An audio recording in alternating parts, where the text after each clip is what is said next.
They're all good? Okay. This public meeting is called to order at 6:30 p.m. on Monday, March 13th, 2023, virtually via Webex. The purpose of this meeting is to hear public testimony with respect to agency preliminary budget responses to Community Board 14's recommendations for the city fiscal year 2024 capital and expense budgets.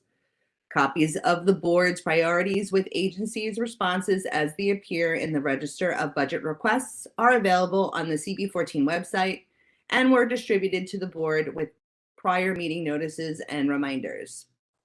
We asked members of the public to pre-register to speak at this matter. There are no pre-registered speakers. Board members should use the raise hand function to ask questions or provide comments. Please clearly state your name for the record and organization if applicable prior to giving testimony. District Manager Sean Campbell has prepared CB14's draft letter of the comments and will share some highlights. District Manager Sean Campbell, the floor is yours.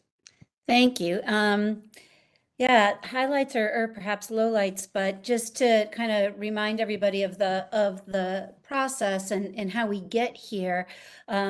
We collect requests or ideas from members of the community throughout the summer. We then hold an early fall hearing on community input on our budget requests. We then compose those priorities using the resident input and other data points and service delivery and all of that into our district needs statement with our budget priorities.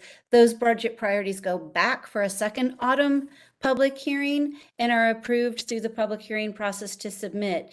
We submit that usually late October. And then we get the preliminary budget with the agency responses to our budget priorities in the winter. We then respond to those responses in what is called the letter of comment, which we choose to bring to a public hearing. That's where we are now. This is not a required public hearing, but it's been the practice of the board to always have it. The agency responses this year were no more meaningful or helpful or positive than they've been in past recent years. In fact, this year there were some bloopers in the responses. For instance, NYPD has capitalized the site search for the new precinct house, but their response was there's no funding for this. So our letter of comment expresses where we think agencies could have done better, and it starts with OMB. OMB and Department of City Planning are the two agencies that lead this charter mandated process and have continued to promise us that if we put this extra work into the district needs statement and budget priorities, we'll get healthier responses from the agencies. So for OMB to respond with our request for an increase in the baseline budget by telling us what our budget already is, was frustrating. And I think my word choice in the draft comments was, the word unfortunate. So this is really an exercise in still continuing to try to get the city to get the agencies to respond in a way that's meaningful and helpful and that rewards public input, because this is the only part of the process that includes direct public input. City council members don't hold their own public hearings. Agencies don't hold their own public hearings. And so if the city truly values community input, there should be more value placed on this end of the process. So let me see. That's the OMB response, is telling them their response is unfortunate. Department of Parks and Recreation, we acknowledged that the Flatbush African Burial Ground is funded for memorialization and made comment on that. The pruning cycle needs to be improved. That's based on community input, and then just our experience in the office with how many. Sarah actually has been working this week on trying to figure out what the comptroller what claims the comptroller will pay, because we're at the claims. There's been so many forestry, so little forestry that now homeowners are doing it themselves and filing claims. So we're trying to figure this out on the claim side. And I think I've presented it in previous years that the city never saves money by not funding a robust forestry program. They end up paying it out at the end of the year in claims, which also represents the, you know, property damage and sometimes injuries and sometimes worse. So that's our big statement there. Yay, UMA is funded, but there's a comment in there about how the Department of Parks and Recreation doesn't have its own capital funds to do parks on an as-needed basis, and instead depends on the auspices of city councils members to fund it through reso money. And then city council members do that, but don't always have a lot of incentive to capitalize a park project, because by the time it goes through the capital process with term limits, that council member isn't a council member there for the ribbon cutting. So there's a statement about how this just is not a sustainable way to fund park capital projects. I mentioned the police precinct. That was just like forehead slapping, that response, especially since it's in the district, in the citywide statement of needs. You know, DOT and trench restoration. And oh, that was a good one too. We asked for funding to repair road bridges, and DOT said that our requests for bridge repair weren't at contiguous locations, which sort of suggests that maybe they don't know what a bridge is, because a contiguous bridge is a road or something other than a bridge. So that was frustrating. Newkirk Plaza, we just keep going back at that. Department of Sanitation, I'm concerned about. They are still not fully funding manual litter patrol. And I think those are the ones that I felt most strongly about.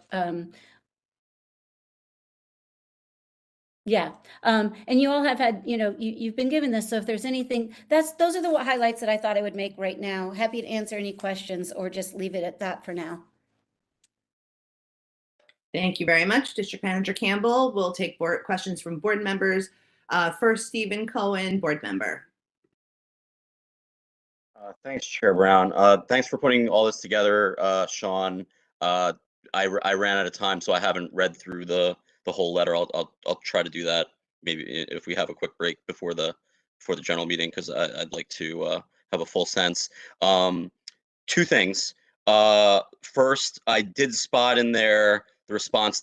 The FDNY response was low down and seemed appropriate, but I don't know. When I did look through the agency responses, and I thought, you know, maybe it was just because a lot of agency responses were so bad, or just like, you know, kind of just shoved us away. But I liked the way, even though they're not granting our request, I thought they provided some good information in response to capital budget request 11. Like, you know, they said some things that made sense, that about emergency generators being installed throughout firehouses, and, you know, making the point that, you know, yeah, you know, they want to rehabilitate or renovate, but there's other, you know, needs that need to be addressed, you know, before those things can happen. So some thought has to be given to that. So I appreciated the full response. So I don't know if, you know, we wanted to. I realize the idea behind this letter is, hey, agencies, do better here. I don't know if we want to throw in, like, you know, if we're not giving us our request, you know, this is the way that agencies should respond to our questions. You know, giving thought and you know, 4 sentences in response to what we're asking for. And the other thing I wanted clarity on was actually the item right before that, which is capital budget number 10 to the DOE. We asked for a new or expanded elementary school. And the first sentence in the response was, limited seat need has been identified in the area specified. And I was just a little unclear as to what is meant by limited seat need. Does that mean, you know, what we think is the seat need is somehow limited? And if so, like, what is being limited? It was just a weird response. So I don't know Sean, if you have any additional insight as to how to interpret that. Thank you. Sure. I think I'm not as organized as I thought, because I'm not looking at my last version that was sent to all of you. But so I'll double check that before in between here and the vote. But the limited, I could ask them to provide the number. You know, if they have identified a seat need, what is the number of seats that's been identified? And so that will help us drill down on exactly what we're asking for. I do know that over the years, there was a larger number, and then they built the school that's it's actually on the other side of Coney, but it was for District 22 students. So it took hundreds of seats off of that seat need. So I'll ask them to be specific. Thank you very much. Anything further, Board Member Cohen? I don't know, Sean, if you had any reaction to the other item that I mentioned. Yeah, I think that I'm happy to add that we appreciate that, that they've given us a little bit of a roadmap. But if they're saying that we need additional capital improvements in the firehouses before they become generator ready, then I think it's fair and useful to ask them to provide the details on what firehouse upgrade projects are within CB14 and which ones are pending, like what's not on the list that needs to be done, just to get a better kind of layout of those firehouses. So I'll tease that out a bit. Makes sense. Thank you. Thank you. Thank you. Next question or comment is from Board Member Barden Prasant. Hey, Sean, as usual, I just want to compliment you on being able to hold your tongue in the face of what has always been some of the most frustrating responses from the agencies. Just a side question, back to Newkirk Plaza. Did I last recall that FDC was going to be putting an application to possibly, take some responsibility for that? Or is it still just a total toss-up, trying to get one or another of the agencies to accept responsibility for it? No, Flatbush Development Corp applied through the DOT Pedestrian Plaza program with Newkirk Plaza as the space and FDC as the community partner. They've never heard. They've never gotten a response from DOT on their application. Okay, that's fine. That's all I needed to know. Yeah, it's a very loud silence. Wow. All right, they're probably duking out amongst themselves as usual, but that answers my question. Okay. Thank you very much. Next question, comment is from Board Member Glenn Wallen. Thank you, Madam Chair. Sean, as always, thank you for all of your hard work on this. And some of these comments, of course, are very frustrating, but I have just a couple. It would appear that on the capital, number 3, their request, for a new precinct house, also is mirrored in number 13. They seem to be almost identical. Are you aware of that? Is there a difference? And then the final one for me is under expenses, where you're requesting staff. And I'm wondering what the holdup on you hiring another staff person is.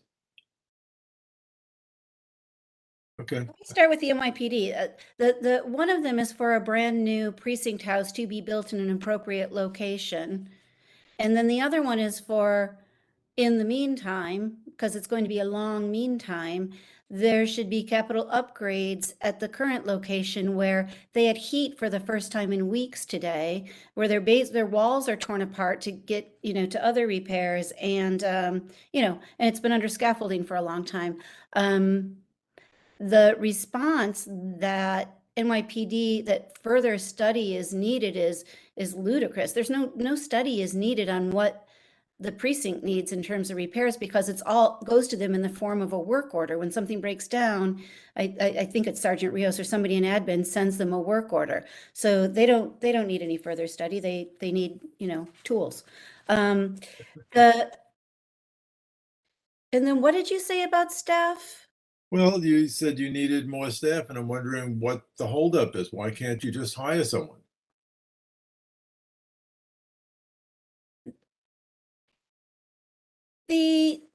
The baseline budget for community boards is such that, you know, most community boards are topped out on being able to hire, add, and give raises. So generally speaking, the baseline for community boards, you know, other agencies, Department of Buildings expanded by 138% from 2001 to 2021.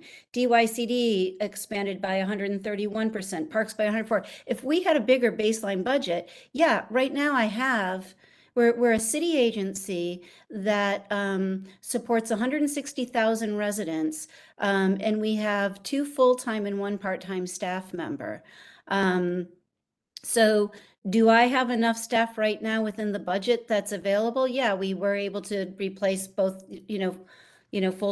one full-time and a 4-day staff person. If we had a bigger baseline budget and we could have a staff of 3 or 4, could we serve the community better? Could I be a little more organized? Yeah. So this is sort of a general request for a baseline budget increase. I see. Okay, that makes sense. I'm missing one of the staff members. I know you have one delightful young woman there, but I didn't know you had another part-time person.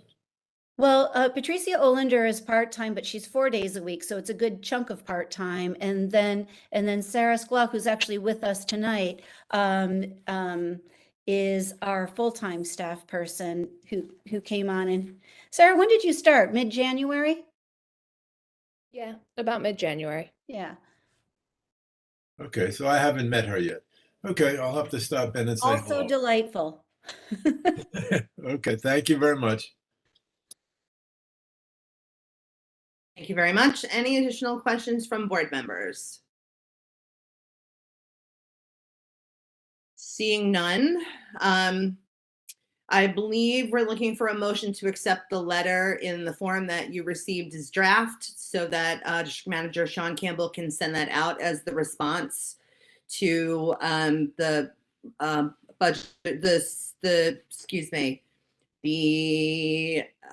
city's preliminary budget statement and register of CB14's budget request for fiscal year 2024.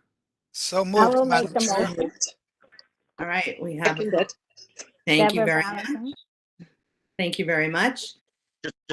Sorry, just to clarify, does that incorporate the comments that were made during today's meeting? District Manager Sean Campbell, will you be able to include the request for what the seat will be, the necessity of seats from the DOE, clarification on the FDNY capital improvements that need to occur before generators can be installed? Forgive me, I think those were the only 2 direct requests. Can we incorporate those? Yes, as well as an acknowledgement that FDNY's answers were useful and informative and should serve as a template to other agencies, perhaps. Thank you. So I'll just reframe the motion to include those assertions into this draft letter.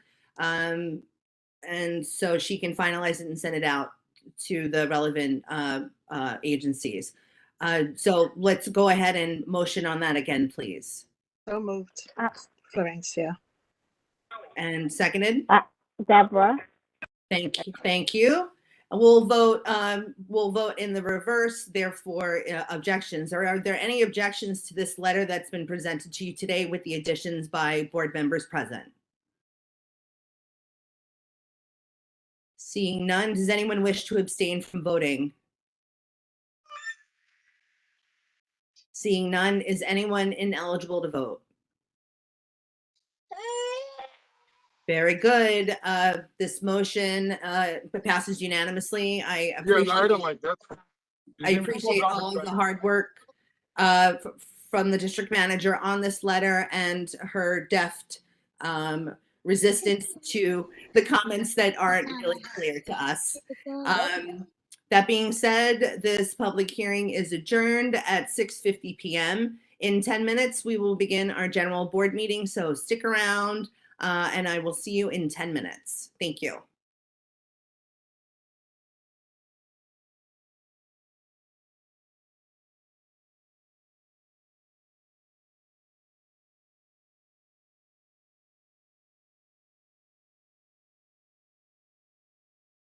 Dawn, it's Joe Dweck. Can you hear me? Yeah, Joe, everyone can hear you. Go ahead. Good. Dear, I'm frustrated about the 7-0, and I'm impatient now. And we have enough juice at higher levels, I think, to get this done. I'd love to coordinate with the Community Safety Committee, and to map out a strategy to get this done. I think we have enough people in high places that we know very well that we could finally get this moved forward. But I think we need a strategy, and we need a course of action. So if we can make a meeting of us to map that out, I would like that if possible.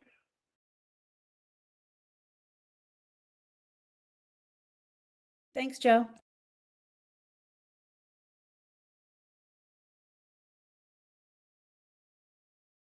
Sean, Yeah.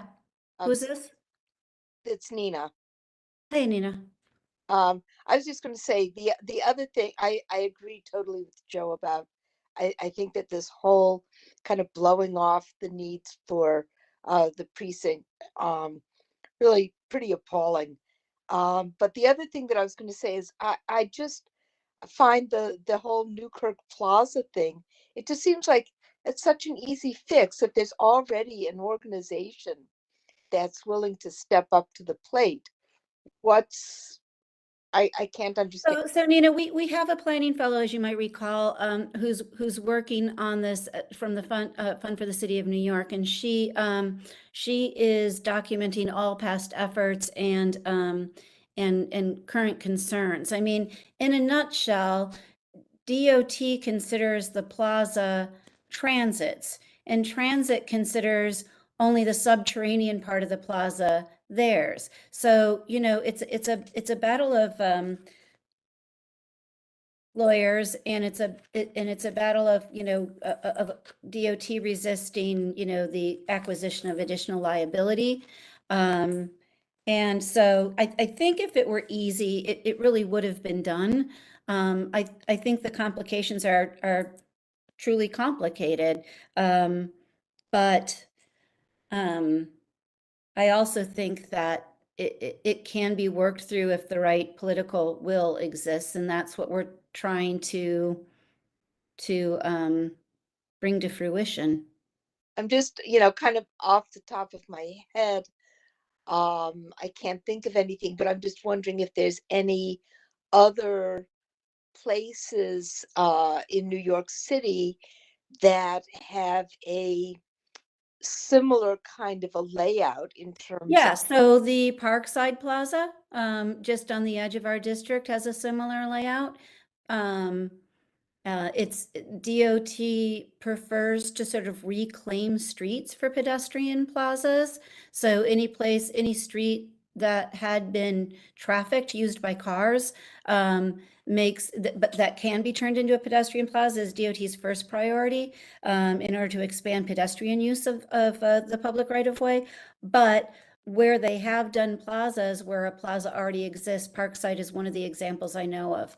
And I think there was also, there's one in Fort Greene. So we do try to use that as the example. The difference is that there isn't a lease on that sidewalk by another agency, you know, that has utilized the space. You know, like transit actually put $40 million into Newkirk Plaza at one point to refurbish the plaza, using the argument that the surface of the plaza needed to be restored in order to help maintain their assets, which lie beneath. So that was their wordsmithery that allowed them to invest in the plaza. But DOT then considers that investment sort of as proof that it's transit's property. So, you know, it's gone back and forth for 30 years, right? It's for 30 years. And only about 10 years ago was there a DOT pedestrian plaza that I felt gave us a better hook. So we're still trying to stay hooked onto that hook. And I'm hoping that Lucy Phillips's report will help sway it. And I think, it's not like DOT has put money into it, and DOT would come here, if they were here now, they'd hasten to add that they actually have provided FDC with funding for programming and funding for, there's a maintenance contract so that, litter is being collected. But I don't think it solves the problem of ultimate purview over, public space should be under a public agency. So we continue to push. And, Greg Alvarez did some work on this for a while, trying to foil MTA. It's super complicated. I'll have to go take a look at Parkside. The only station that I use on that end is Prospect Park, so I'm not as visually, it's hard for me to pull it up visually. You can also Google it and see some wonderful pictures of some great programming they've done. They've done markets, they've done performance events, they've done some really culturally relevant programming. And Duane, Duane Joseph also was involved with that group. So, he might be able to provide additional background and insight on it. But it is something that I'm trying to, and Lucy's trying to, she's talked to the Parkside Plaza people. So we're trying to use that as a little bit of leverage. Okay, thank you. Thanks, Sean, for your hard work. And I agree with Joe and Nina as well. Yeah, it's Great report.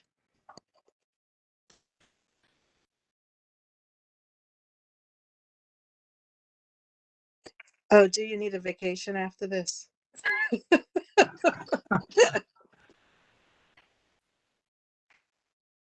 I'm really excited for Lucy's report. I think Yeah. it's going to end up, she's going to get a page on our website. So we're going to have something that's, potentially interactive, but certainly there's going to be like good stuff for public act. Right now my folder is this big, but not every member of the public walks into the office to truck through that folder. So I think the website will really encourage people to familiarize themselves with the location.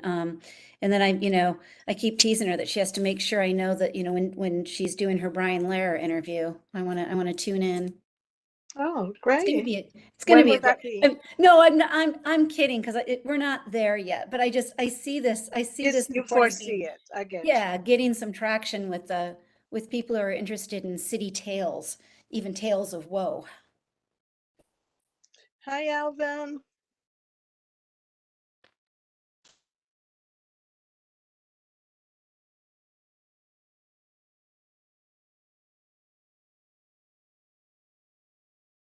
Joe, Joel. I mean, am I correct? The Newkirk Plaza, they don't, DOT just doesn't want something else on there, something else to be responsible for. I mean, is it just boil down to that? They don't want to, They're not in the business of acquiring new liabilities, or something like that was said to me once. they don't want a pedestrian, they don't want it to be part of their pedestrian plaza. I think you once told me like they're done with that. They don't want any more plazas, like they got enough. No, I think they want more plazas, but they want plazas, they want DOT plazas on DOT space. And they don't recognize this as DOT space. That's the hurdle. Right. It just, it just requires a mayor to say, this is happening. We thought Well, we that had, mayor was elected when he was borough president. He was really pushed for it. And then maybe now as mayor, he and the commissioner have looked at what scares DOT off and was likewise scared off. whatever, I don't know, what's there to be scared of? I don't know. They, Yeah, it's a little weird since it already exists as a pedestrian plaza. well, I mean, I understand somebody No, slips and it's falls. 7 they o'clock. It is 7 Ms. o'clock. Brown, it's time. Thank you very much. Very spoken. I've been trying to count the participant list. I believe we have a quorum. I think I counted 24. I can go ahead and count one more time. 2, 3, 4, 5, 6, 7, 8, 9, 10.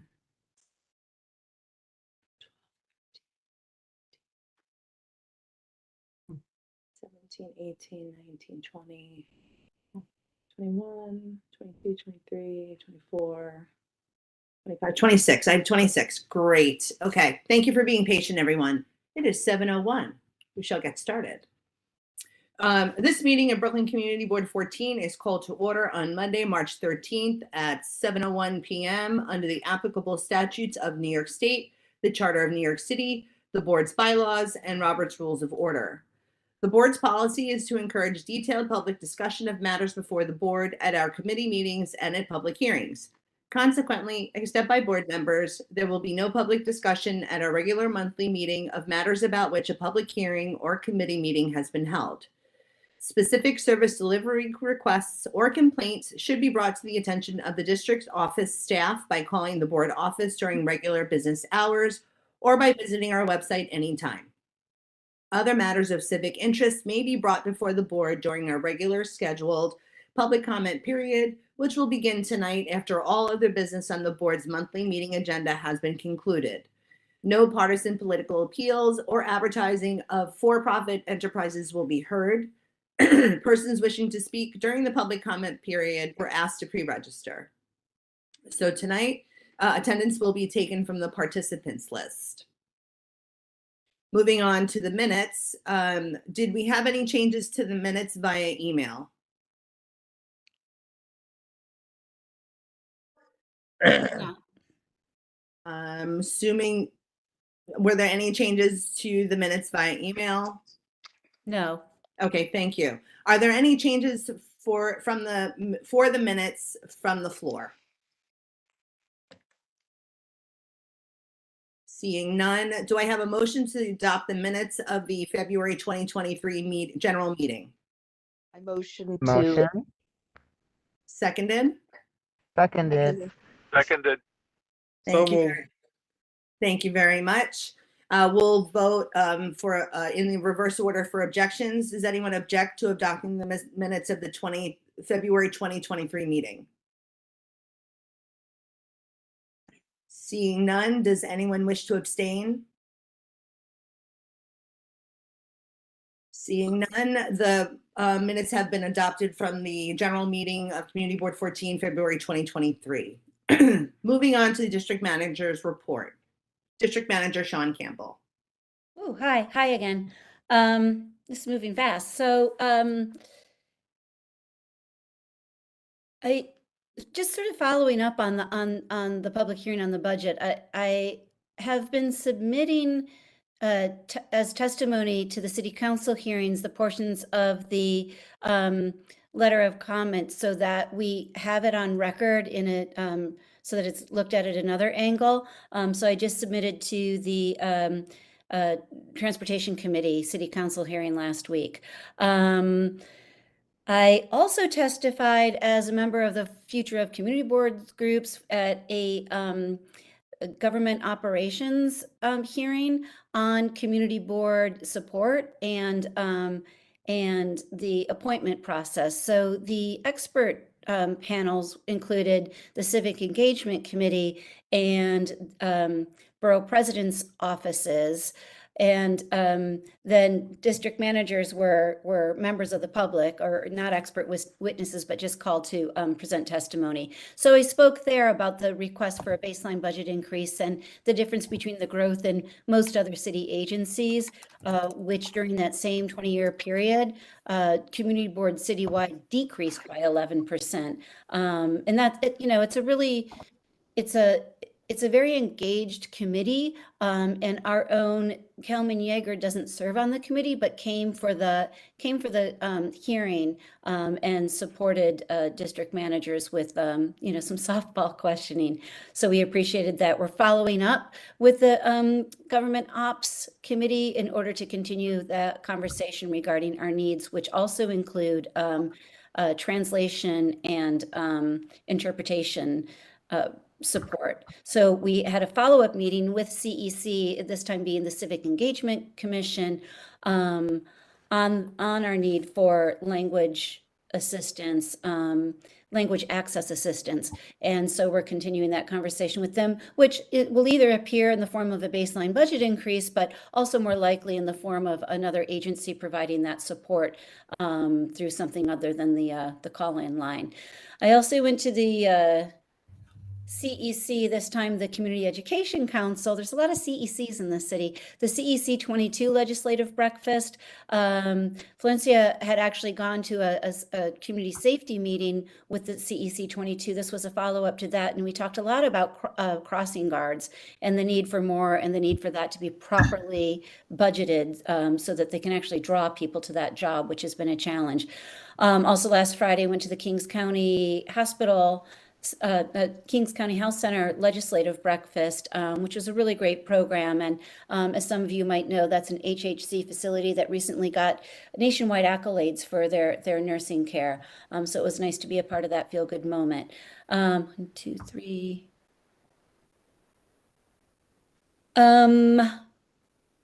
Check our website. Assemblymember, she might be represented here tonight, but Assemblymember Bishat Hermelin is having an event on March 26th. There'll be information and registration for that on our website. And I've also been in contact with Congresswoman Yvette Clarke's office, and who's planning on doing a meet and greet in the district sometime soon, hopefully in the spring. And the office is, and I see that Ellie Slavin is here. He might say more about this, but you know, they're very interested in making sure that the community board is engaged with that. So stand by for more information and please and participate when and where you can.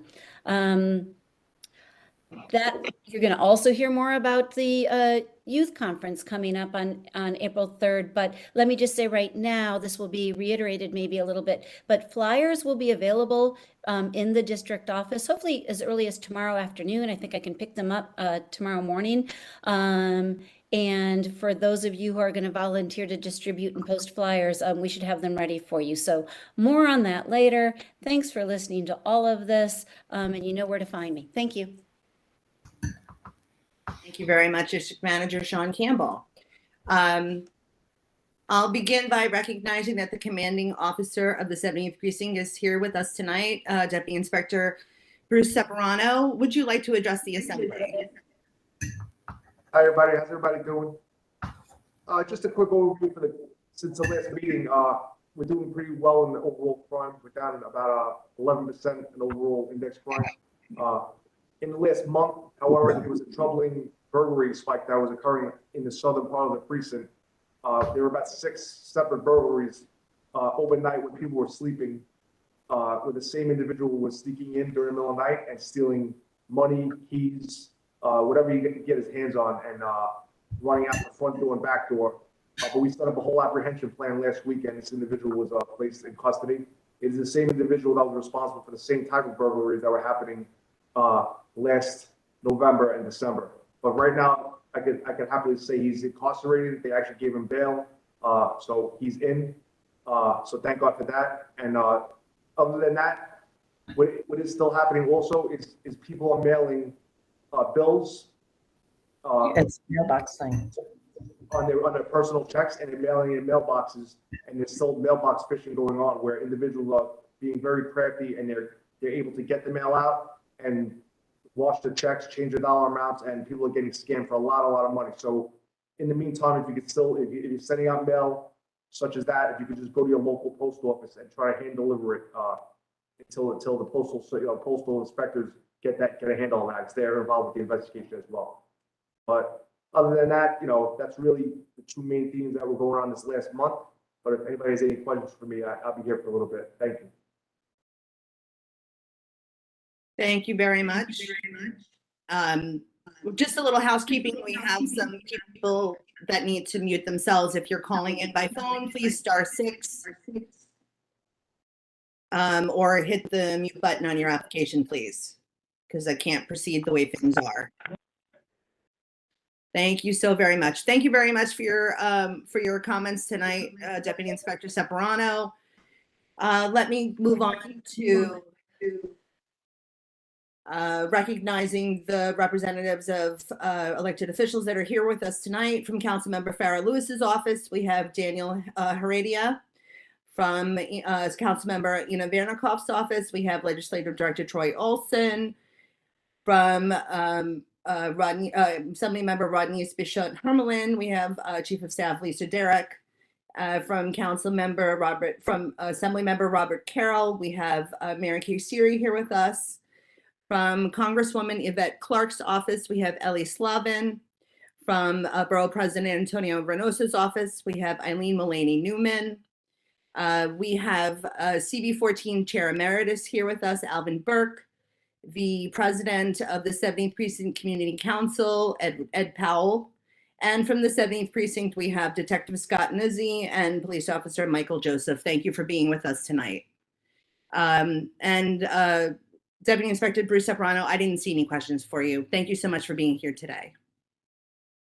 Moving the agenda forward, I have your chair's report. So good evening, board members. I hope those celebrating had a very happy Purim. Ramadan Mubarak. May the light of Ramadan continue to shine in your homes all year long. Wishing you health, wealth, and happiness this Ramadan. A quick announcement for board members. Brookdale University Medical Center is looking for CB14 representation on their community advisory board. If you are interested, please email or call the board office. I believe the commitment is 1 meeting per month. Moving on to our public hearings.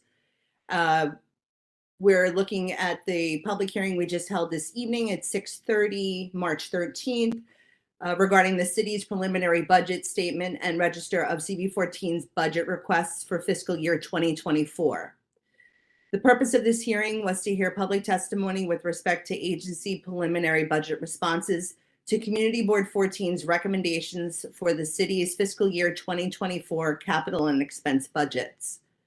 Copies of the board's priorities with agency's responses as they appear in the register of budget requests are available on the CB14 website and were distributed to the board with prior meeting notices and reminders. The recommendation from the board during the public hearing was to approve the draft letter with additional comments from board members.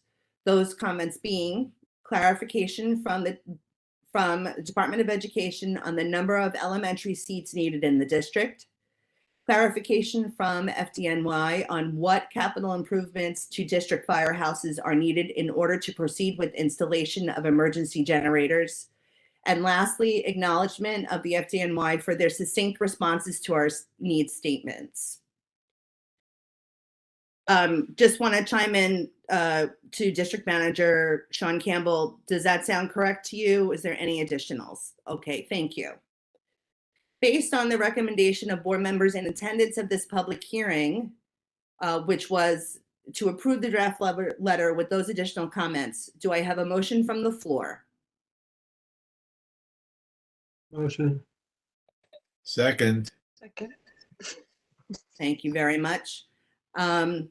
We'll vote to capture objections. Does anyone object to the motion of accepting this draft letter with those additional comments?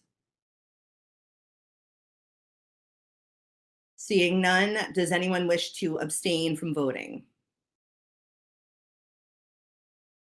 Seeing none, is anyone ineligible to vote? Seeing none, this motion passes unanimously. Thank you very much, everyone. So moving on to the executive committee elections. I don't see her here, and I just, wanted to take another minute to say how much we all appreciate Ms. Gail L. Smith, who will be leaving the position of first vice chair after sitting in that position for such a long time, and being such a support for all of the chairs, including Chair Emeritus Alvin Burke, former chair Ed Powell, and myself. She really is such an asset to this board. And I just wanted to acknowledge that. I was going to give her a little, round of applause, but she's not here right now. But do know, Gail, you are immensely appreciated by this board. So the following was the slate that was recommended by the nominating committee. For Chair, Joanne Brown. First Vice Chair, Dwayne Joseph. Second Vice Chair, Stephen D. Cohen. Third Vice Chair, Joseph Dweck. Secretary, Hindy Bendel. Member at Large, Shahid, and Member at Large, Karl-Henry Cesar.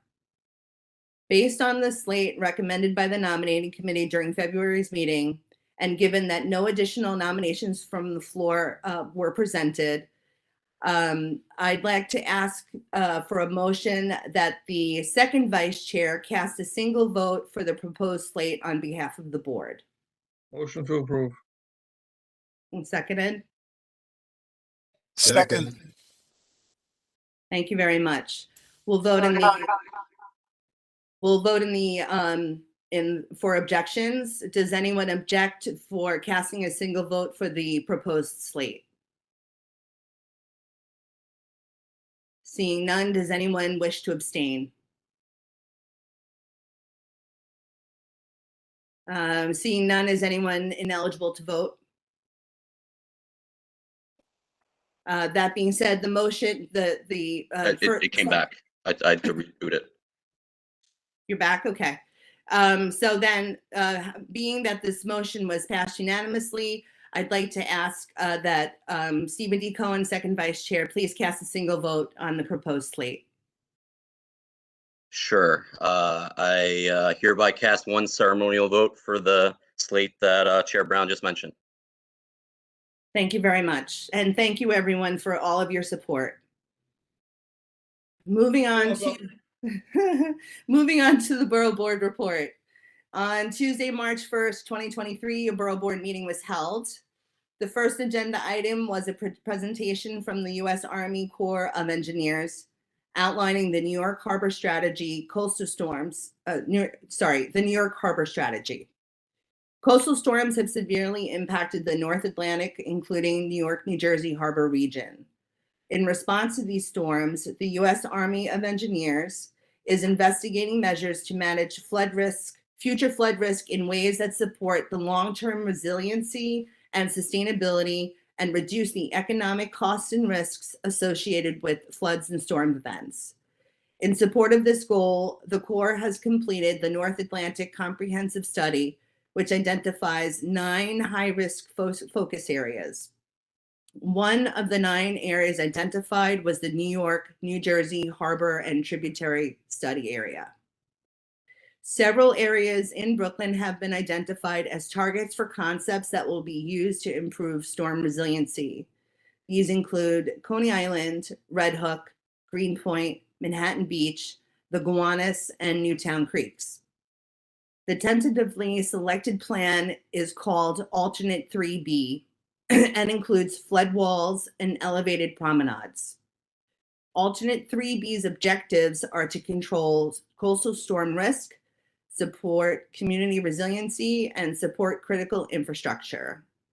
The U.S. Army Corps of Engineers will continue to work with non-federal sponsors to gain support of these concepts. These non-federal sponsors include the New York City Mayor's Office of Climate and Environmental Justice and the New York State Department of Environmental Conservation. Once the plan is approved, the Corps will seek congressional authorization of funds, otherwise known as a construction authorization. Once approved, the plan will proceed to the design phase. The public comment period has been extended to March 1st. I will drop a link in the chat so that you can review the story map homepage of the concepts that I've talked about here today.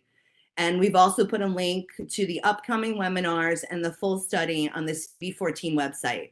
It's very interesting, and it will actually transform the coastline, and I highly suggest that everyone here review them. The next item on the agenda was a presentation from Dana Shermesh. She's the founder and CEO of a company called In Situ, spelled with the C instead of an S. Using Zola data and DOP plans, In Situ creates augmented reality views of real estate development sites using your mobile phone. By accessing a QR code posted on a construction fence of a development site, you can see the finished project on your phone in augmented reality. You can pan and tilt and see the finished product from the ground up as it relates to existing structures adjacent to the site. When coupled with Snapchat, community members can leave comments and feedback regarding the project. I think this is very valuable technology and could be applied to land use in our district.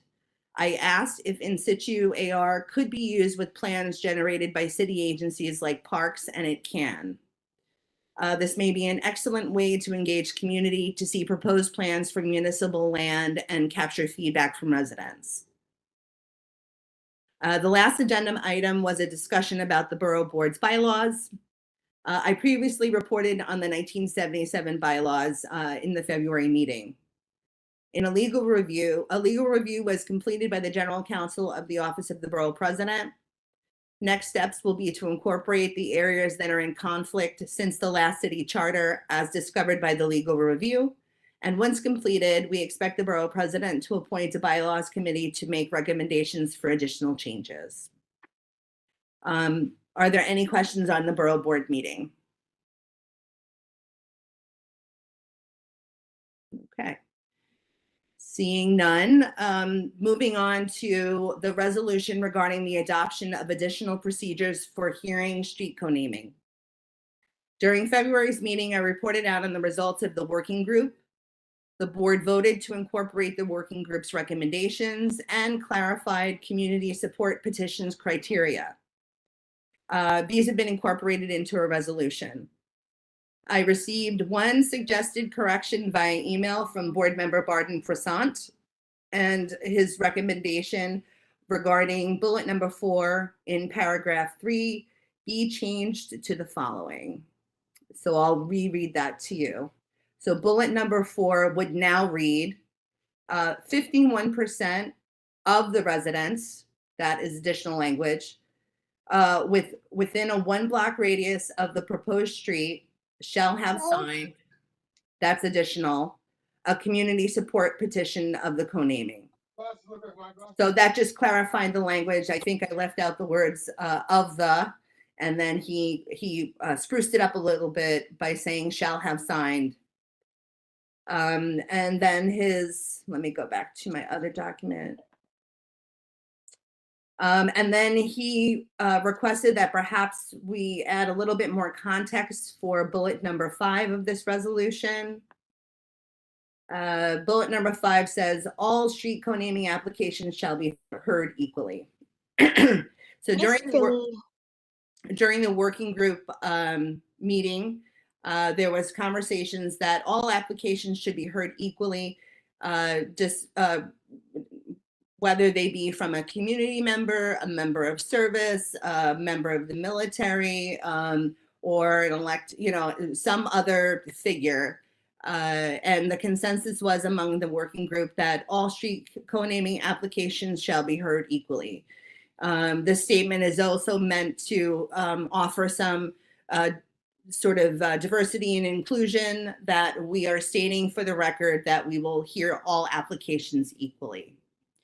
I see that Stephen Cohen has a hand up. Please go ahead.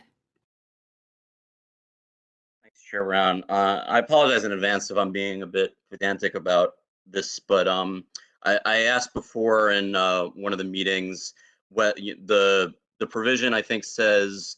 Sorry, let me pull it up. The number 4, it says 51% of residents, and I think that terminology is what was included in what Barden is proposing. I just want clarity. Are we using residents as the count versus households? Because we know how many households there are, but residents is a constantly changing number. So I don't know how someone would go about determining how many residents there are at a given time. And also, that means that, we're including the denominator minors who wouldn't be able to sign a petition. So I just wanted clarity on that point. You are absolutely correct. That is what we discussed, and we should further modify bullet number 4 to say households. So it would read 51% of the households within a 1 block radius of the proposed street shall have a signed shall have signed a community support petition in the street co-naming. Thank you. Okay. Thank you. I'm just going to modify that in my notes, please. Give me one moment.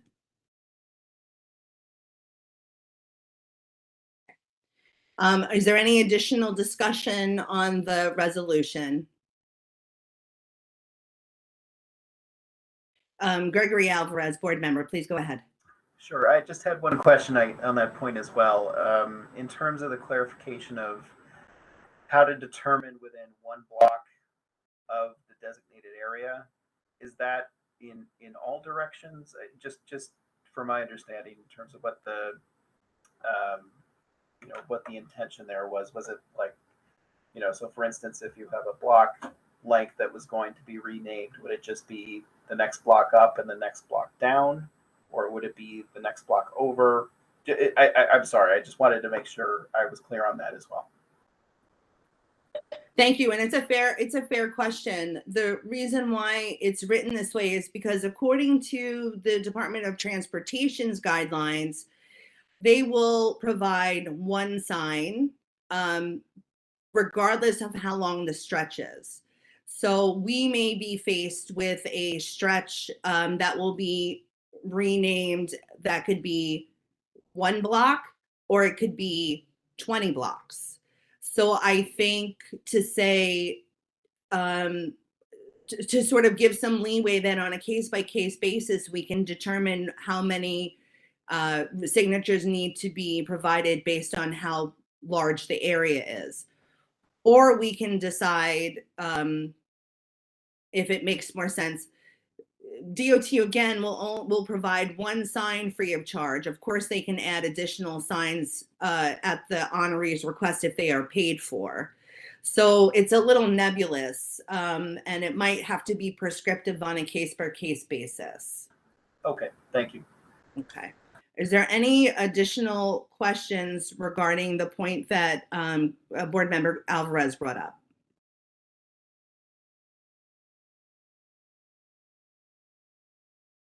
Thank you very much.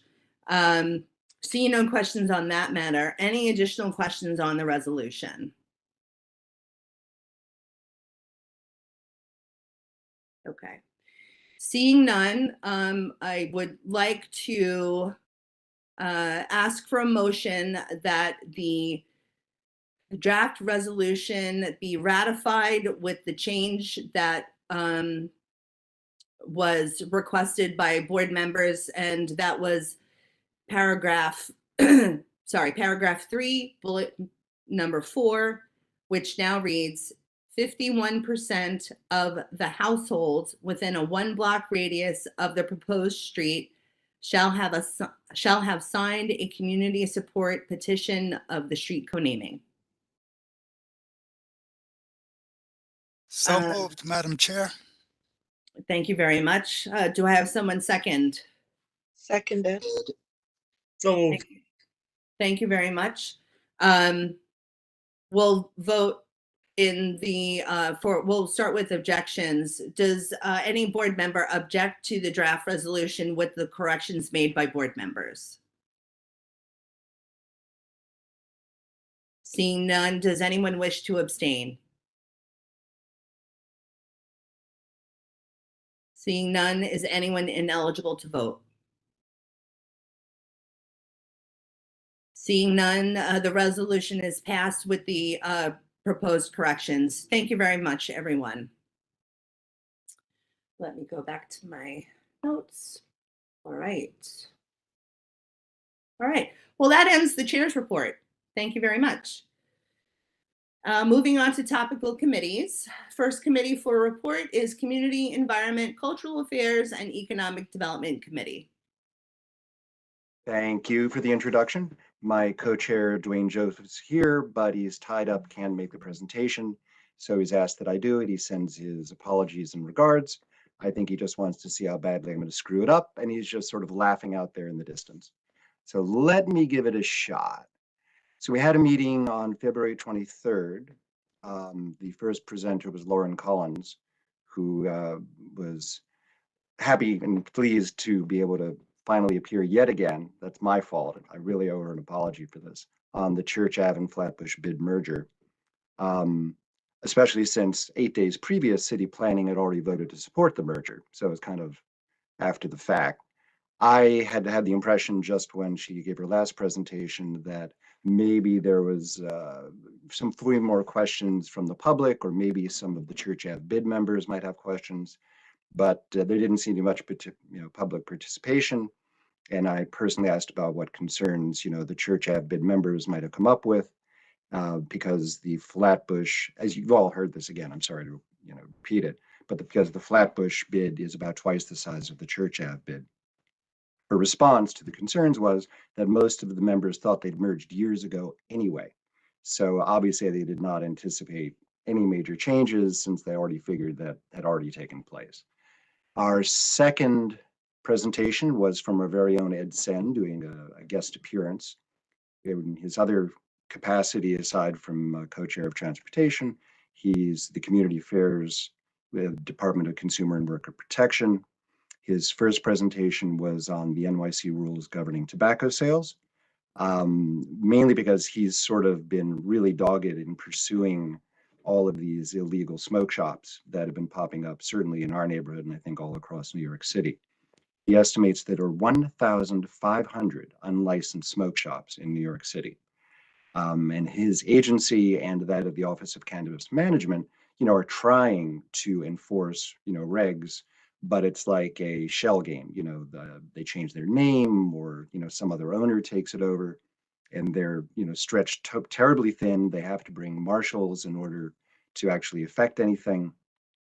So it sounds like they're kind of overwhelmed and can use our help. And so what they've asked is that residents keep calling 311 when they see these shops walking down Flatbush or walking about Church. There's one a block probably. So if you spot them and you feel that they're illegally conducting business, please call 311, he's asked.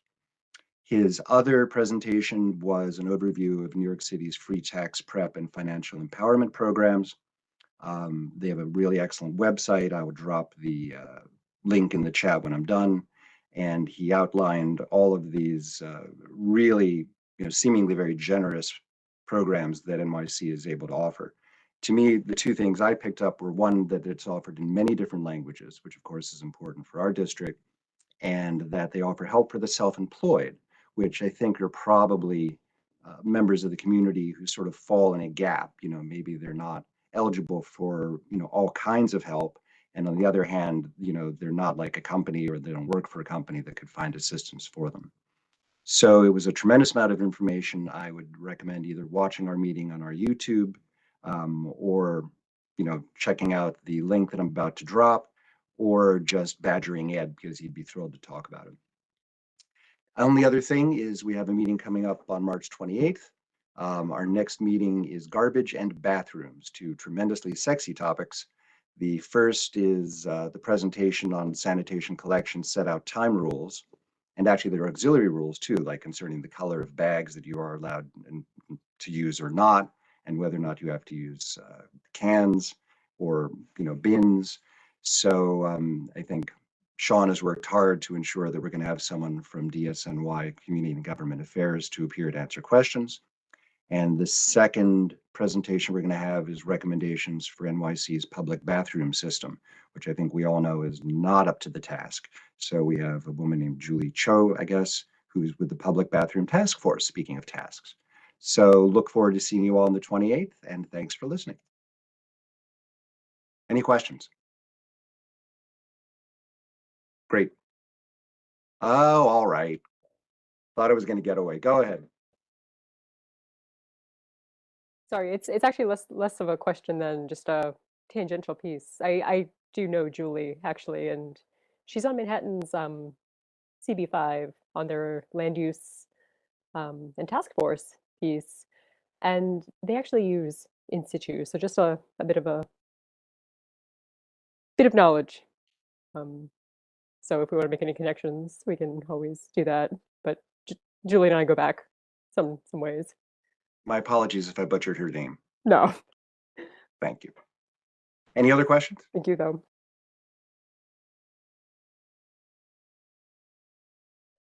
Then I'm Thank you. done.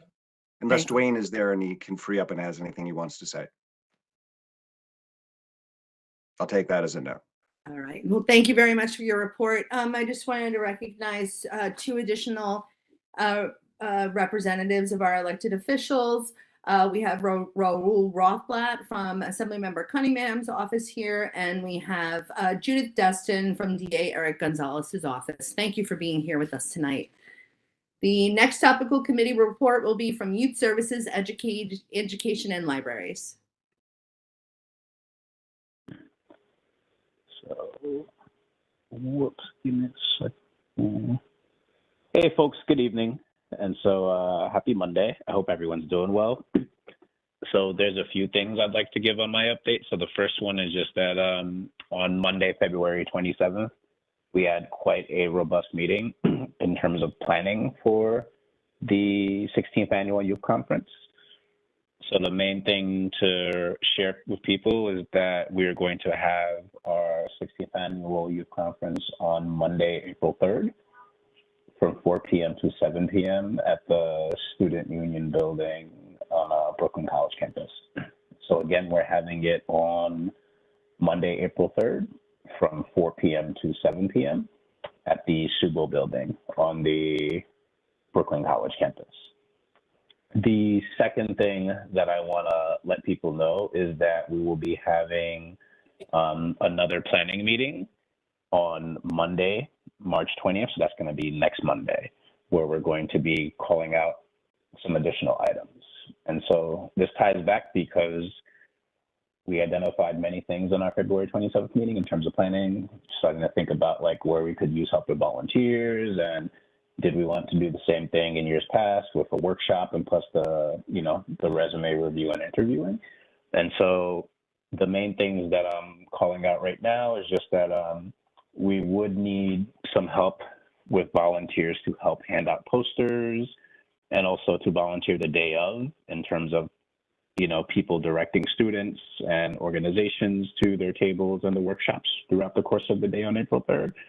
And then additionally, people who could help in terms of passing the information along to schools, churches, or any other community networks that you can think of.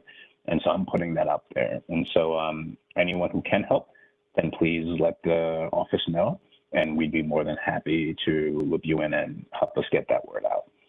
The other thing I'd like to do is I would like to thank several people for their help of translating the flyers into Russian, Urdu, Haitian Creole, and Spanish. And so in no order, definitely want to thank Copo, Yvette Claire Jean, and also Patricia and Sarah Squall.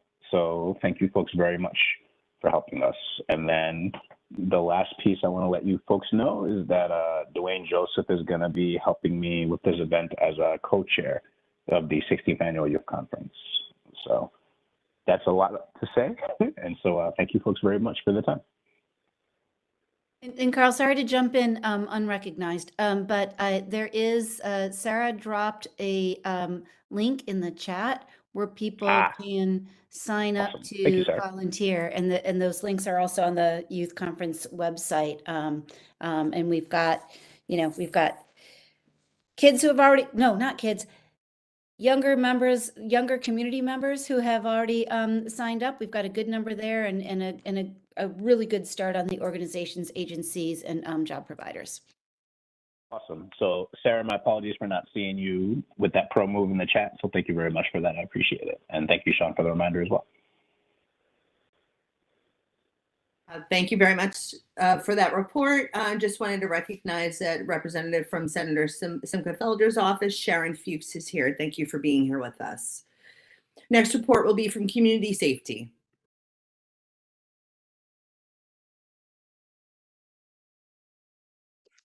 Good evening, everyone.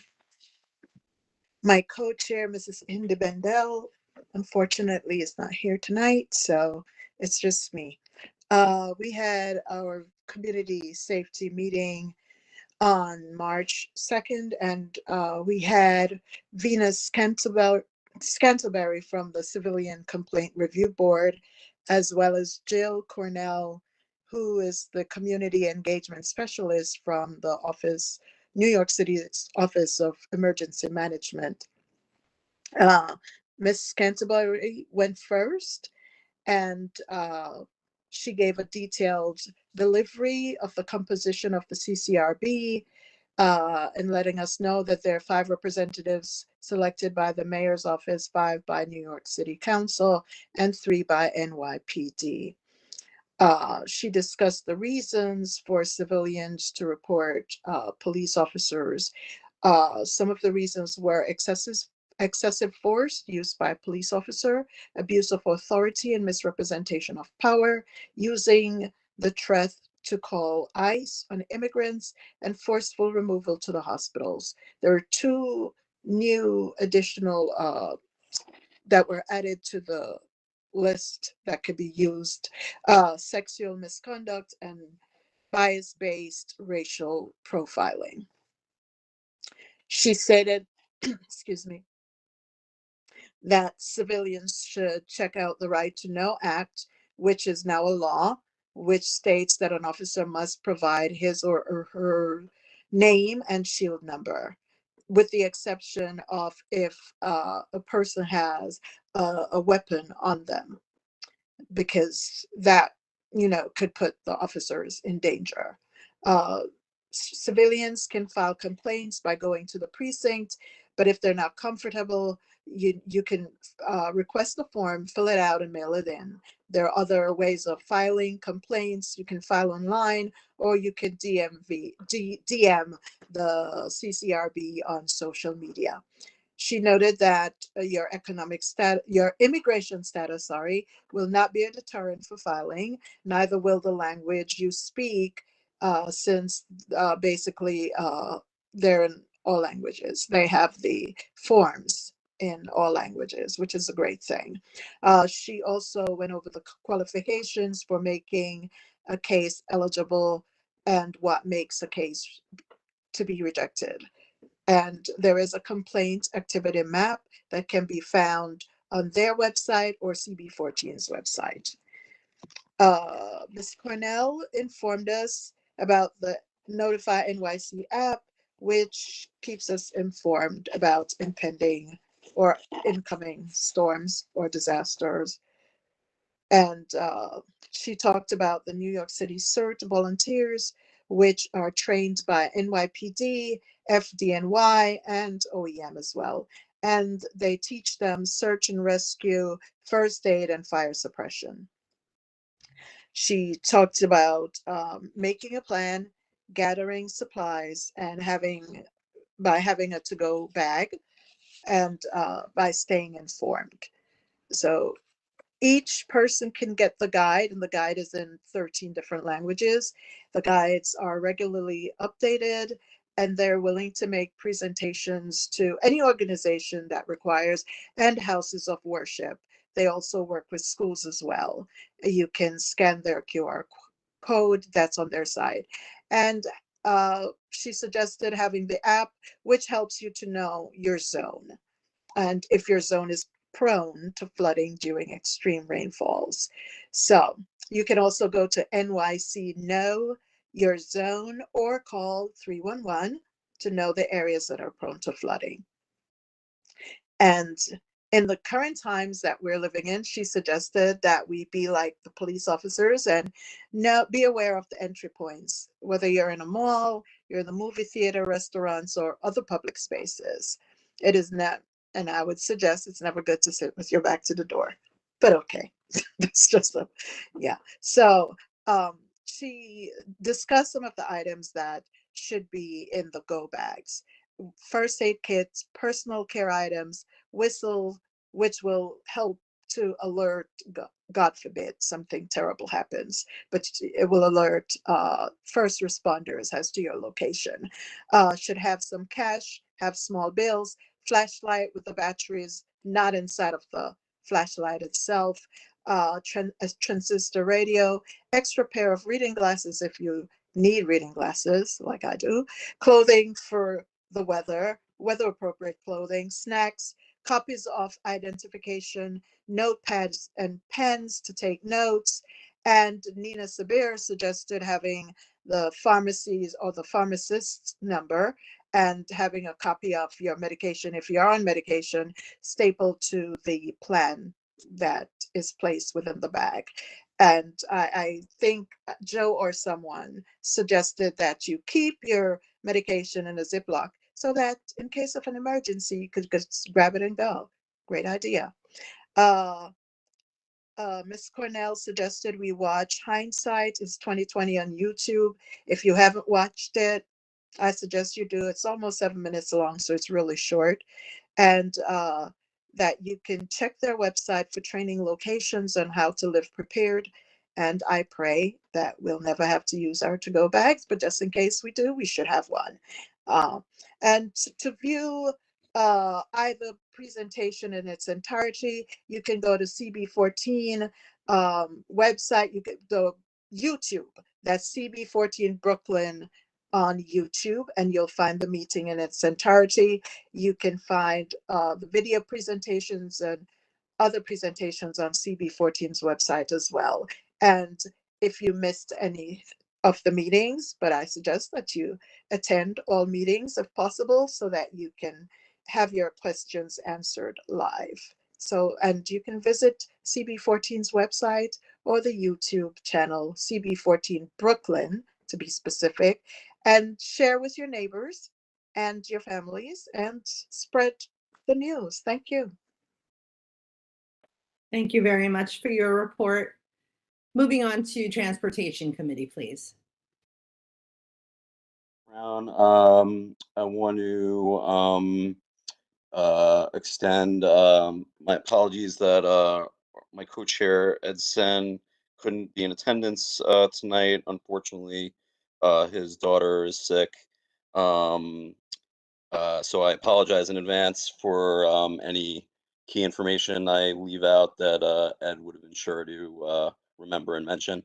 But there were actually 3 meetings of interest that I wanted to cover briefly. First was our March 8th Transportation Committee meeting. At that meeting, DOT presented about city bike expansion into our district. So that's coming in the relatively near future. I believe as far south as Cortelyou Road in our district. I very much encourage folks to watch the video available on the Community Board 14 website and on YouTube if you want to know the specifics of where city bike stations are currently being proposed. In the proposal, there were several included to be along Beverly, but only about 2 on Cortelyou, I believe. So there were a number of comments from board members and community members saying that it would make more sense for more city bike stations to be placed on Cortelyou and fewer on Beverly. DOT said they'd take those suggestions back and see if if they think it makes sense to modify anything. They did mention that there were sometimes certain complications in terms of where bike stations could actually be placed on certain strips. So we'll see if anything changes. Unfortunately, we were hoping that DOT would provide more information about the overall bike lane network in our community district. We had a specific agenda item reserved for that topic, but the presentation itself was mostly limited to the city bike expansion topic.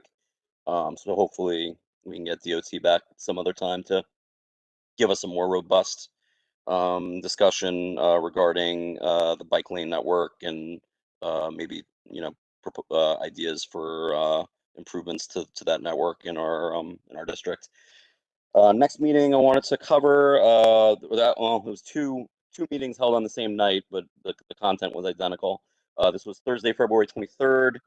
The MTA did 2 presentations for CB14 residents regarding the proposed Brooklyn bus redesign as it impacts bus routes that go through our community district limits. The MTA emphasized that these are just proposed changes and that the MTA is currently soliciting and listening to community feedback. So there may certainly be modifications as warranted as this process continues. The first meeting of that evening was attended by a few dozen residents. Second was closer to a dozen. It was the same content, just different attendees. So, some different questions and comments were solicited. One primary area of feedback was there was multiple folks, including our own board member, Joel Siegel, who objected to the express bus lanes, the proposal that they be rerouted down Beverly rather than Cortelyou. Joel urged the MTA to keep the bus going on Cortelyou and pointed out that, among other things, pointed out the traffic on Cortelyou actually moves pretty well compared to Beverly. Another objection was that the proposed B103 would now stop at the junction and no longer continue along to downtown Brooklyn. Although MTA's proposal asserted that changes to other bus routes would fill in the gaps that would exist with that change to the B103, a number of community members emphasized that they relied on B103 and that it serves an important need for community members to get to downtown Brooklyn. One element of positive community feedback was the proposed new B55 that would run between Kensington and JFK Airport. A number of community members expressed support for that newly proposed bus route. But with regard to, all the comments received, the MTA said it would take those comments and, take them back and use them to consider whether to change any of the proposals before it comes up with a proposed final plan. Last meeting I want to cover was actually a meeting that Ed attended and I didn't, so hopefully nothing gets lost in translation here. But on March 6th, Prospect Park Alliance did a presentation about work that's about to begin to modify the eastern part of Park Drive in Prospect Park for vehicles, bikes, and pedestrians. The milling was actually scheduled to begin tonight. I don't know if that is actually happening given the weather. So the existing path has 12 feet of pedestrian space, a 10-foot bike lane, and a 10-foot vehicle lane. The pilot design would expand the pedestrian walkway to 13 to 14 feet, combine the bike and authorized vehicle lanes into one 16 to 18-foot lane, and then on the other side, another 6 to 8 feet of pedestrian space.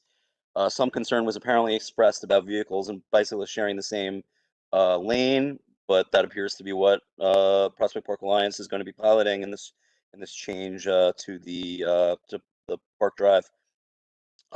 Work is going to take place during overnight hours, and portions, and the Alliance is emphasizing that portions of Park Drive will have rough milled roadway surfaces on some weekdays. So they are saying that during the periods where the work is being done, cyclists who would ordinarily use Park Drive to get around are advised to take alternate routes and should consider protected bike lanes. Should consider using the protected bike lanes along Parkside Avenue, Flatbush Avenue, and Prospect Park West to the extent that's doable. That's it from my report. Thank you.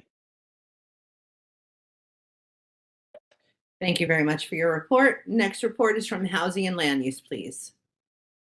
Thank you, Chair Brown. Good evening, everybody. Along with Co-Chair Talisha Sainville, who's here this evening as well. We'd just like to note that there is an upcoming meeting in April. I know the date is still TBD. I think we're looking around the 18th to continue our conversation for the Brooklyn Comprehensive Plan. The Borough President's Office will be having a presentation that they will be providing draft recommendations, so it moves the process along. So we'll have more information for you shortly on that. And I guess that's it for this evening. Thank you very much. Thank you. Next report will be from Human Services Committee, please.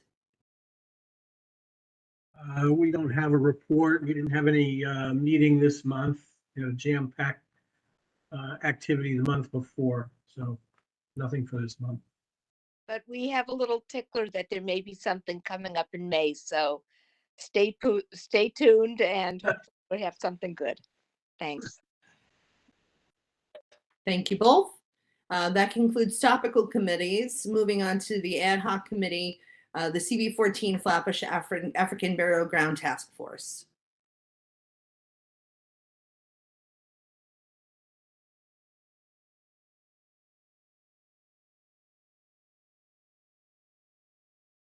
Madam Chair, I think there's no report from the task force this evening. That's right. I was just going to chime in to say that. Thank you very much. That concludes ad hoc committees and moves us into the public session. This brings us to our public comment period. Board members are expected to remain for the public comment period. Because we are meeting remotely, all speakers were asked to pre-register via email to the board office.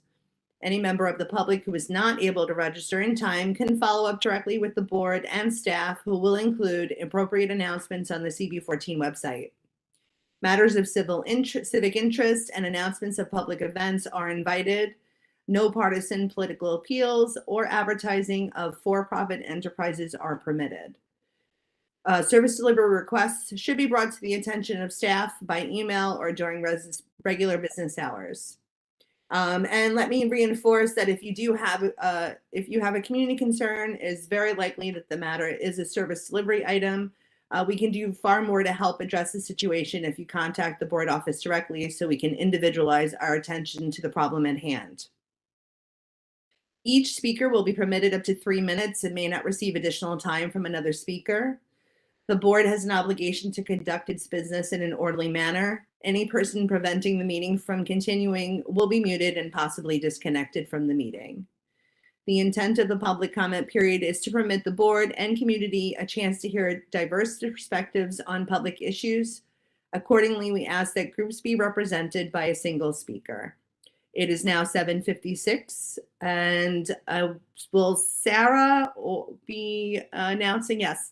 Our community associate, Sarah Spa, will be announcing our previously registered speakers at this time. Thank you.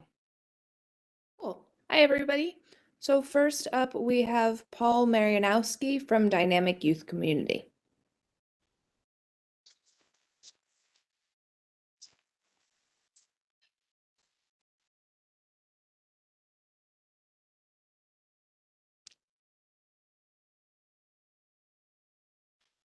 I don't see Paul. It looks like you can move on to the next.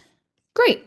That was easy. Next up, we have Assembly Member Robert Carroll, or a representative from his office. Hi, you guys. It's Mary Kay.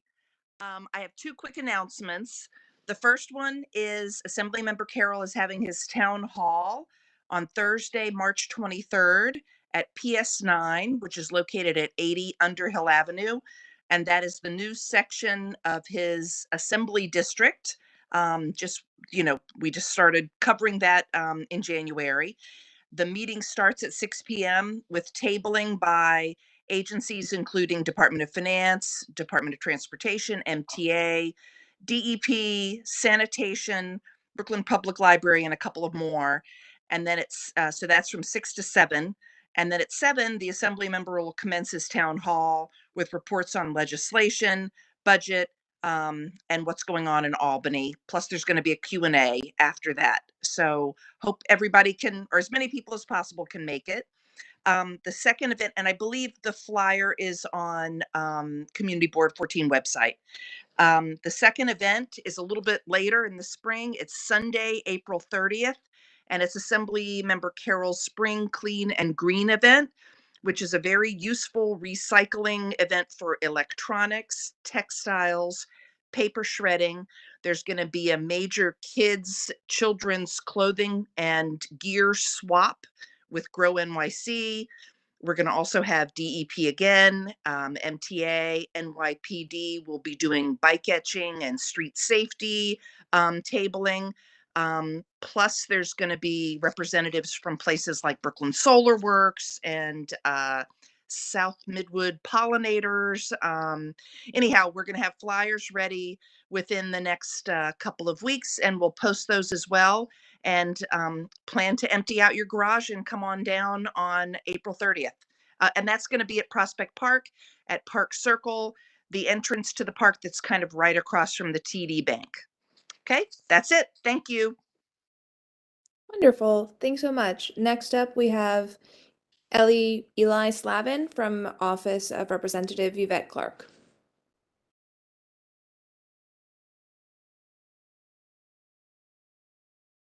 Eli? You're muted. You're on mute still.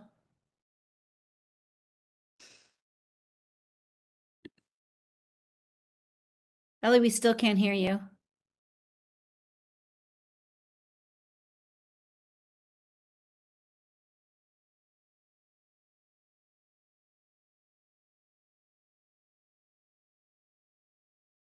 We can, do you want us to try to come back to you? Okay. Uh, How am I now? Am I okay? Yes. Okay, so sorry about it. I'm so sorry. Okay, first of all, again, my name is Ali Slavin, Community Liaison for Congresswoman Yvette Clarke. I always like to give our information. So we're at 222 Lenox Road. We're open for business, 718-287-1142. Also, we have a lot of information on our website, laws that are being discussed in Congress. We're at clark.house.gov. I just want to also expand on what District Manager Ms. Campbell said regarding the meet and greet. So we are planning our outreach department is Orlando Ross, and he's been in touch with Committee Board 14. We are planning to have the Congresswoman come down and have a meet and greet. We had one last month with Community Board 12.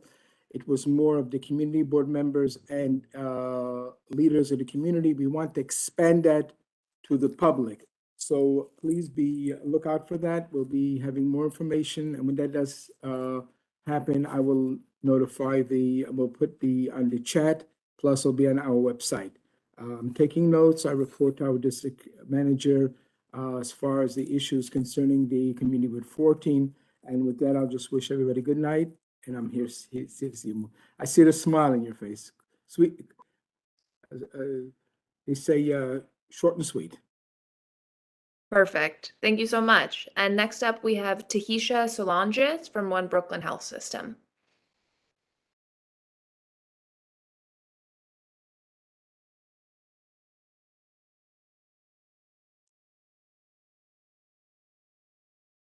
I know she was here before.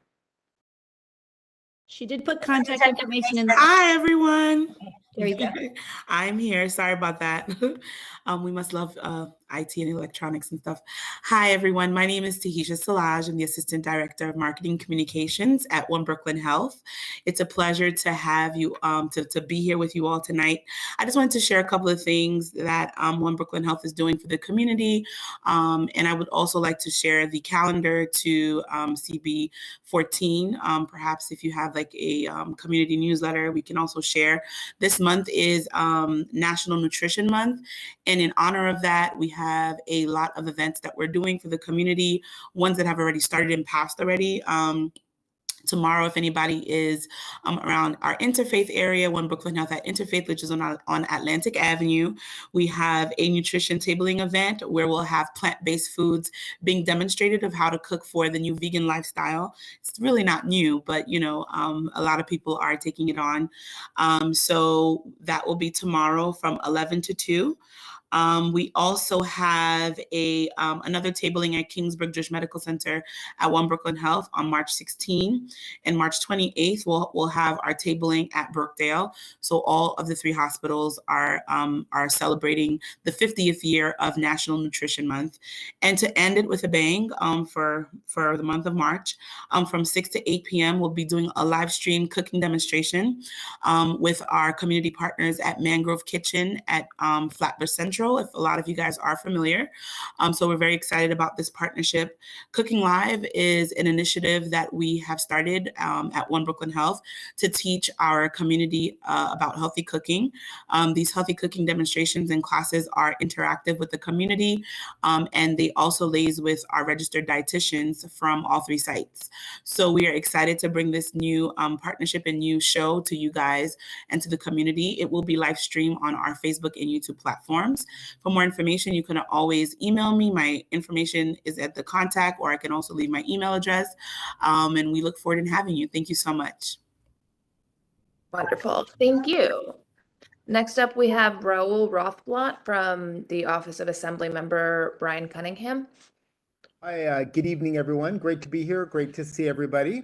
First thing I want to announce is that we are working with PLG Arts for the Spring Arts Fair, and I'll put the link in the chat. So that's coming up on the 18th. One thing I saw in the news was that there's a lot of people breaking the law about Section 8 and not accepting vouchers. So I just want to make sure everybody knows that this is illegal. And I'm putting this in the chat because really one of the main areas where this is getting reported is around here. So you can see from these maps it's broken up by city council districts, but the 40th and 45th are really kind of a hotbed for breaking the law and refusing to accept Section 8 vouchers. So be on the watch out for that. If you know anybody who's suffering from that, there is this way to report that.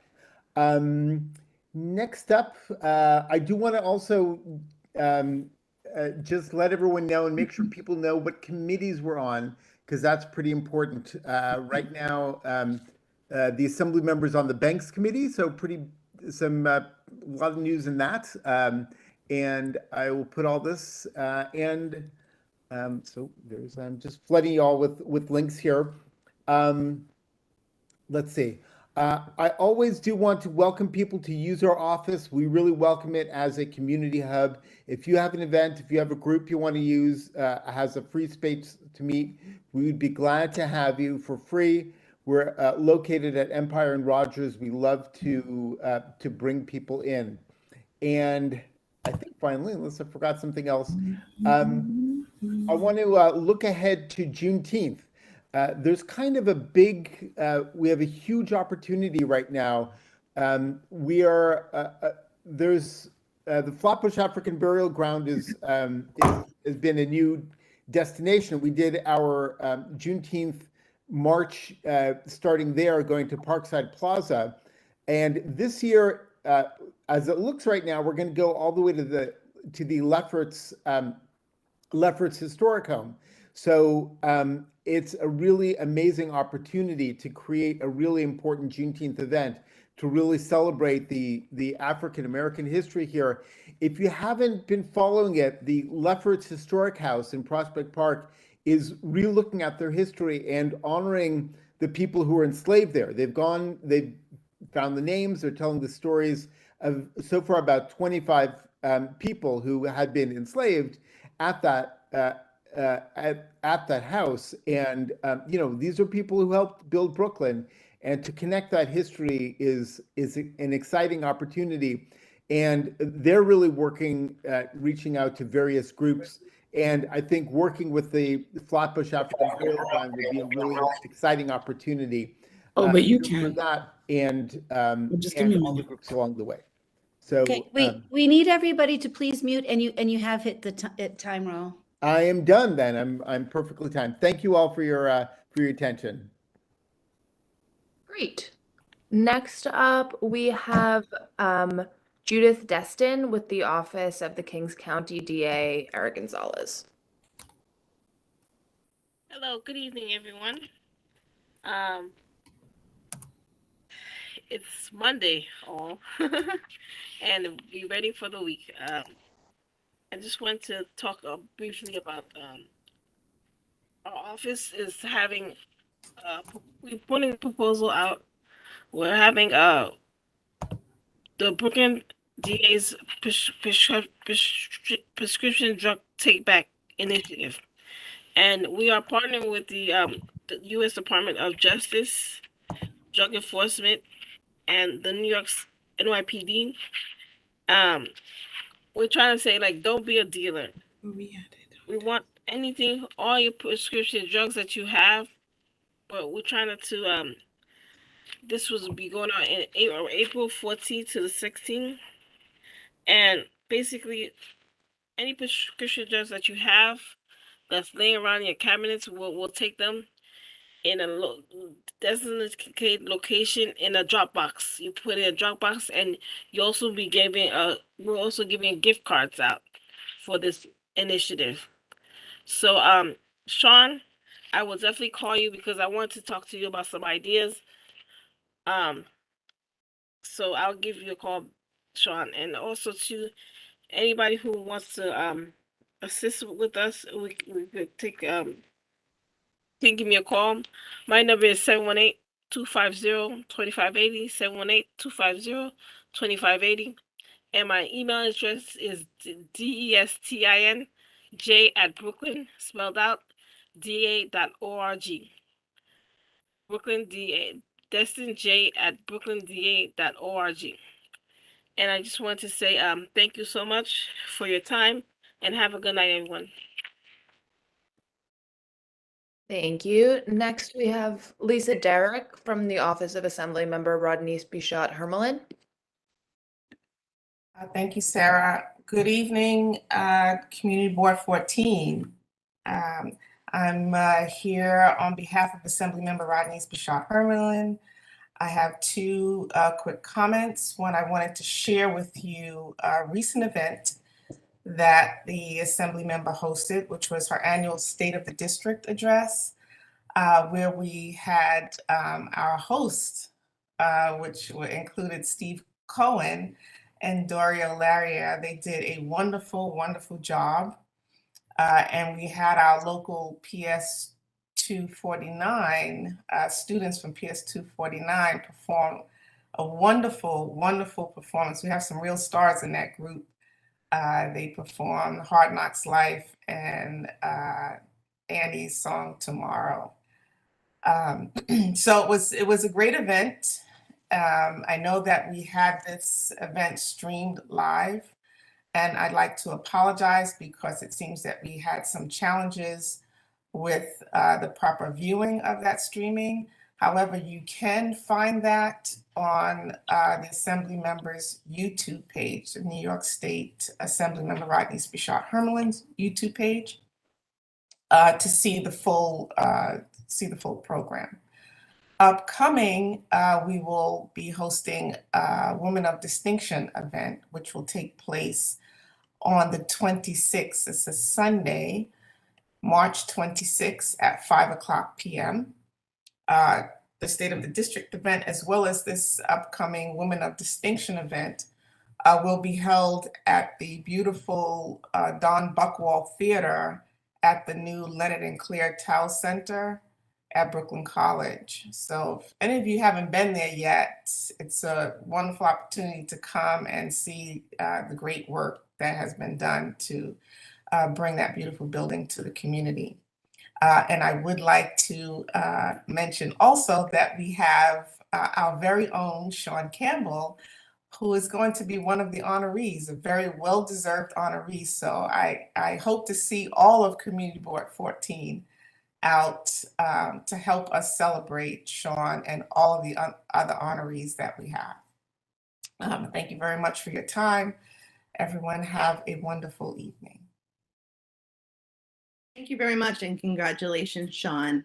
I'm just going to jump in here, and I'm going to take the liberty and shorten the presentations from our pre-registered speakers to 2 minutes, because we actually have 32 registered speakers tonight, and that's 90 minutes at 3 minutes each.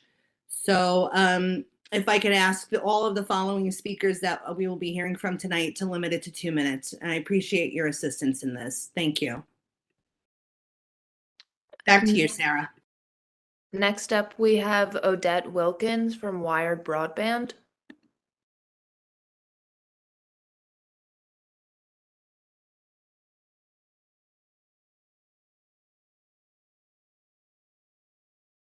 I don't see Odette on. We can move on. Great. Julie Martin from New Yorkers for Wired Tech. Oh, hello. Thank you for the time. My name is Julie Martin. I'm with a group called New Yorkers for Wired Tech. And as the name suggests, we like to stress wired broadband connections over the ever-increasing wireless infrastructure that the city is intent on building. Many reasons for this: health, privacy, and cybersecurity.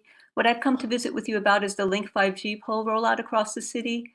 These are the 32-foot high 3-story towers that are meant to bring public Wi-Fi and 5G telecommunication services from 5 different carriers, installed 10 feet, sometimes closer to residences and other buildings. You all have 4 that I see in the data set, and admit I'm a little confused. It's not in the most recent data set that was released by the Office of Technology and Innovation, and I'm not sure why that is. Perhaps they've built them, or perhaps they've decided against them. But in any case, we believe all community boards should be aware of the rollout, and that other community boards have started taking a stance on them. Many communities, Bushwick, Brooklyn, for instance, which has a huge amount in the pipeline, over 30, I believe, many already installed, and other towers started to appear that they had not been informed of. So they recently decided to take a stand and issue a call for a moratorium on any further Link 5G antennas until safety testing can be done on the live installations. Other community boards from Manhattan's Upper East Side, West Harlem, Greenwich Village, Brooklyn's Bay Ridge, Queens, CB1 Astoria, and others have taken some form of action. The Manhattan Borough President, Mark Levine, has also called for a moratorium until the public can have more of a chance to have input. The Public Design Commission, in approving this pilot, did say that the communities should be consulted more than just on the placement of the poles, but whether they wanted this project or not, especially in residential. So I just wanted to stress the importance of this at this time. It's important to look into right now, maybe even reopen the public comment period if these have not been installed yet, because otherwise we will be moving on to 2,000, 4,000, possibly 7,500 as the latest contract amendment allows. We are working with 2 experts who have been sharing their knowledge. Time, please. Okay, so I just wanted to bring that to your attention, and I hope I can follow up with you and perhaps give a longer presentation at some time. Thank you so much. Now we have Theodoro Scarrato from Environmental Health Trust. Thank you so much. I'm Theodora Scarrato, Executive Director of Environmental Health Trust, and we are a scientific think tank. I'm here also to talk about the 5G poles. So there is nothing small about these jumbo poles. They're going to have 5 carriers. There's 5 tiers on them that will have transmitting antennas. Now, what OTI is saying is that the radiation is safe, that it meets government guidelines. The problem is these government guidelines are 27 years old. They were set based on studies for short-term exposures, not long-term.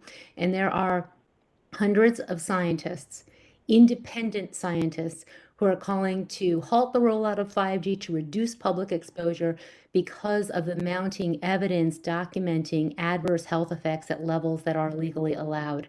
Now, a few years ago, the FCC said that they didn't need to update their 1996 limits, which, by the way, are set on standards that had been developed years earlier based on science from the 70s and 80s.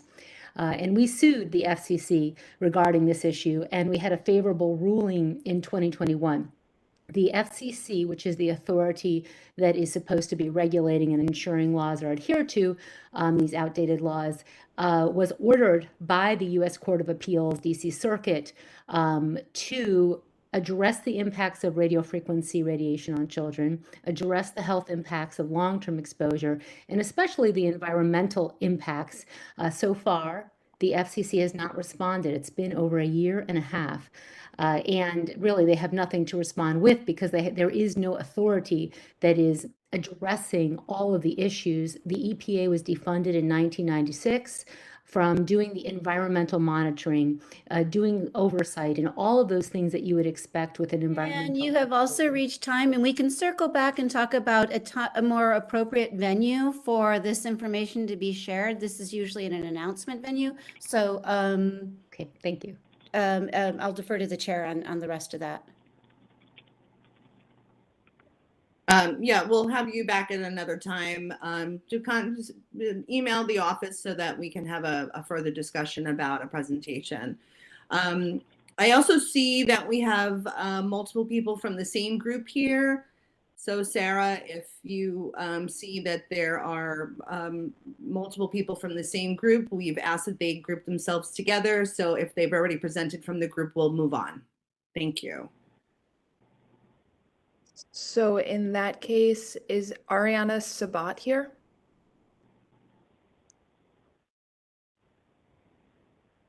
Melissa Chapman?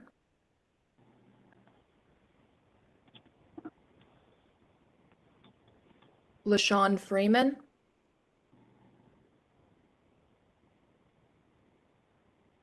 Emma Jordan Simpson? Jiang Swan?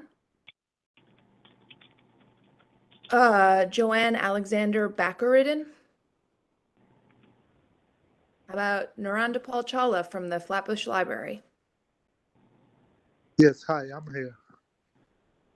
Go for it. Hi, everyone. My name is Narendra Chawla. I'm the branch manager at the Flatbush branch. So I wanted to just share some events that we're having at our branch that have been very successful. For example, We have tax help on Tuesdays, Fridays, and Saturdays. It's for you have to pre-register for it. So we have tax help provided by Single Stop, which is the organization that does the tax help. It meets up in our meeting room upstairs, but they have to register for it. Laptop and hotspot loan program, which is winding down now because we've given over 100 laptops and hotspots. So that's kind of winding down. We only have, I think, like 10 or 12 left, something like that. So that's been very successful. Also, we continue to have our story time on Wednesdays and Fridays. Every Wednesday and Friday.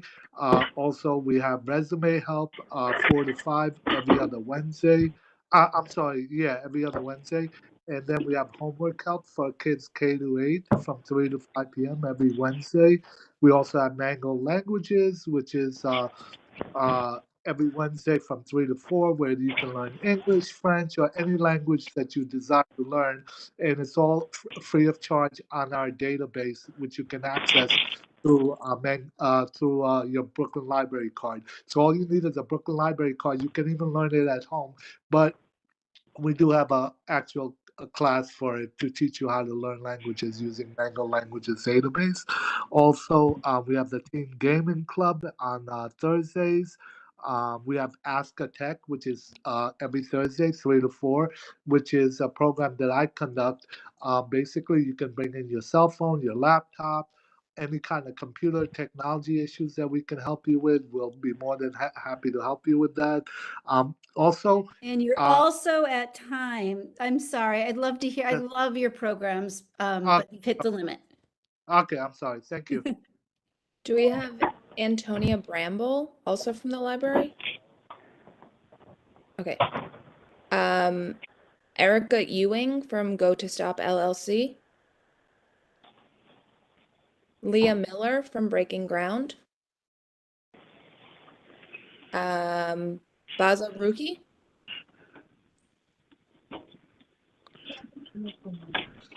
Okay.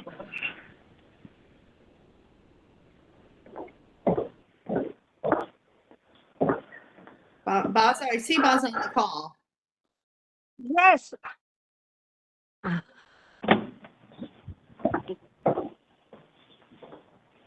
So there is information in the chat. Baza, can you go ahead, Baza? Yes, hi. Actually, our upcoming event is Ramadan food distribution on March 24th between 2 to 4 p.m. at 1090 Coney Island Avenue, Brooklyn, New York. That's our 10th annual Ramadan food pantry. Wonderful. Thank you. Okay. Sean Esrafili from Department of Buildings.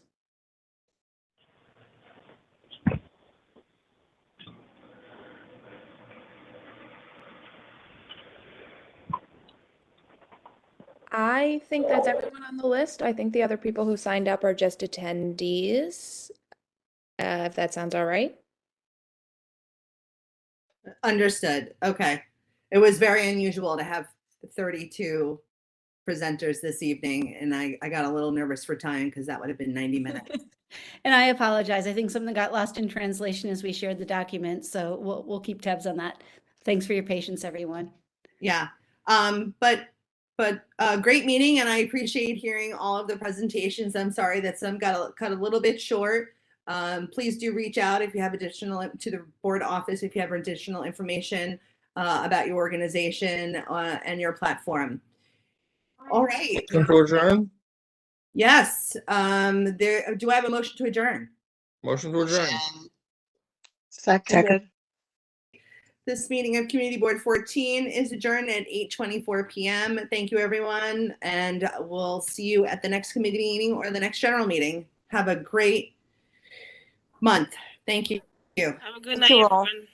everyone. Good night, everyone. Thank you. Hi, everyone. Thanks, Sarah, for all the great drops into the chat. That was all helpful. Appreciate it. Good night, all. Thank you. Good night, everybody. Good night, everyone. Good night, Alvin.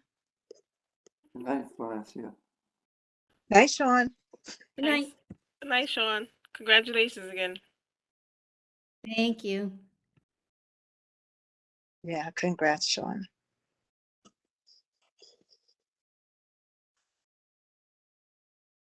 What? I can't. How do I get it?